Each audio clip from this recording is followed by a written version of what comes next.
उत्तराखंड के चमोली डिस्ट्रिक्ट में हिमालय की करीब 16,500 फीट ऊंचाई पर एक ऐसी रहस्यमयी झील है जहां बर्फ पिघलते ही पानी से सैकड़ों इंसानी कंकाल बाहर झांकने लगते हैं। इस झील का नाम है रूपकुंड, जिसे स्केलेटन लेक भी कहा जाता है। दरअसल सबसे पहले इन कंकालों को साल 1942 में ब्रिटिश गवर्नमेंट के फॉरेस्ट गार्ड के द्वारा देखा गया था। पहले तो लगा कि इन लोगों की मौत शायद एक ही समय पर हुआ होगा, लेकिन रेडियो कार्बन डेटिंग और डीएनए एनालिसिस से पता चला कि न तो ये सारे लोगों की मौत एक ही समय पर हुई और न ही सारे लोग कोई एक कम्युनिटी या एक ही रीजन से बिलोंग करते थे। इनफैक्ट वहाँ कम से कम 2-3 अलग अलग जगहों के लोग थे, कुछ साउथ एशिया के और कुछ ईस्टर्न मेडिटेरेनियन के, मेनलैंड ग्रीस और क्रीट से बिलोंग करते थे।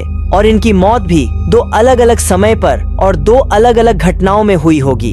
एक ग्रुप की मौत लगभग 9वीं शताब्दी यानी करीब 800 AD में हुई होगी और दूसरे ग्रुप के लोगों की मौत लगभग 19वीं शताब्दी यानी करीब 1800 AD में हुई होगी। इन लोगों के पास से किसी भी तरह की कोई हथियार नहीं मिला, यानी इन लोगों की मौत किसी लड़ाई में नहीं हुई। आर्कियोलॉजिस्ट्स और बायो साइंटिस्ट का मानना है कि जिन लोगों की मौत करीब 800 AD में हुई थी, उसका कारण एक भयंकर हेलस्टॉर्म हो सकता है, यानी बर्फ के गोले की बारिश। और ऐसा इसलिए क्योंकि इन ग्रुप के लोगों के स्कल में राउंड शेप के कई डीप फ्रैक्चर्स मिले, साथ ही उनके कंधों पर भी कई जख्मों के निशान मिले और बाकी किसी बॉडी पार्ट्स पर कोई खास इंजरीज नहीं देखी गई, जिससे रिसर्चर्स ने ये कंक्लूड किया कि इनकी मौत शायद हेल स्टॉर्म से हुआ होगा। और ऐसा इसलिए क्योंकि जब हेल स्टॉर्म की स्पीड काफी ज्यादा और भयंकर हो तो ये क्रिकेट बॉल साइज के बराबर बर्फ के गोले की इम्पैक्ट इतना ज्यादा होता है कि ये सर पर गिरने से लोगों की जान तक ले सकता है। और बाकी जो दूसरे ग्रुप के लोग थे